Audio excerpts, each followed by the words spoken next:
ఈ సినిమా విజయోత్సవ సభలో మాట్లాడుతాను, చప్పట్లు కొట్టు అందరినన్నా. సరే, ఈయనేమో ఎవరు బ్యాకింగ్ లేదన్నారు, ఎవరో ఇందాక. ఎందుకు లేరు? నేను కాదు, వాళ్ళ అమ్మ నాన్నగారు ఉన్నారు.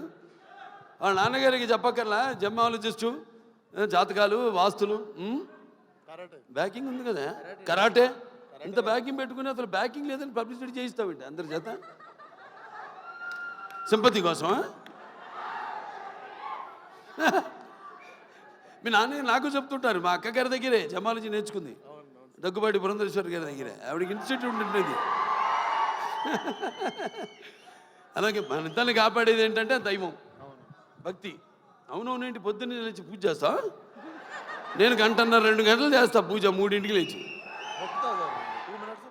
అదేలే, మిగతా అంతా అమ్మగారు నాన్నగారు మొక్కుంటున్నానుగా, మా వాడు బాగుండాలని.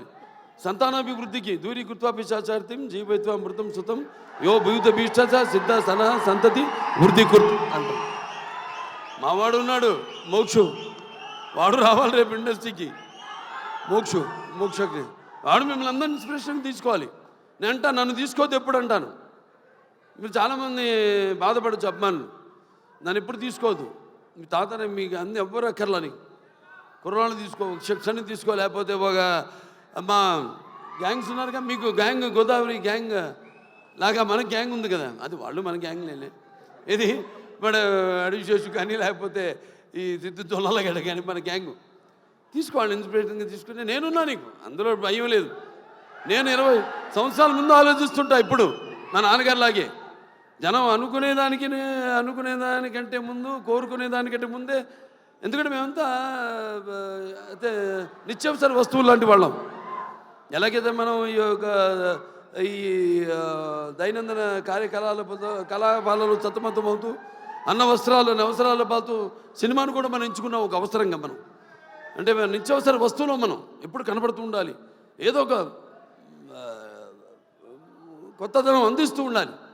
అదే నాన్నగారి దగ్గర నేను నేర్చుకుంది, అదే మా తమ్ముడు కూడా అన్న కూడా ఫాలో అవుతున్నాడు. అదే మా ఇంకో చిన్న ఉన్నాడు మోక్షు, రేపు అతను కూడా ఫాలో అవుతాడు అతను అని. సో ఎవరైనా ఏదైనా మారుతున్న కాలానికి అనుగుణంగా మనం ఇవ్వాలి. అలాగే ఈ సినిమా ఇంకెవరు, ఆనందరాజు గారు మిమ్మల్ని ఏదో ఒక సూపర్ మ్యాన్గా రమ్మన్న గెటప్లో మీరేంటి ఇలా వచ్చారు? ఈ ప్రపంచంలో డ్రాయర్ పైన వేసుకునేది ప్యాంటు మీద ఒక సూపర్ మ్యాన్ ఒకడే. సరే, దాని తర్వాత ఎవరు ఏమండవే ముందు అసలు మైండ్ మాడుతుంది. Yuvan Shankar Raj music director. అదే ఇళయరాజా గారు, ఆయన వాళ్ళ అబ్బాయి. సరే, నాకు 3 సినిమాలు చేశారు ఆయన, ఇళయరాజా గారు. 3 చాలా తక్కువ, మా పండితుడు ఆయన. ఇది ఫస్ట్ ఆదిత్య 369, తర్వాత రక్తాభిషేకం, దాని తర్వాత శ్రీరామరాజ్యం. అట్లా మరి డెఫినెట్గా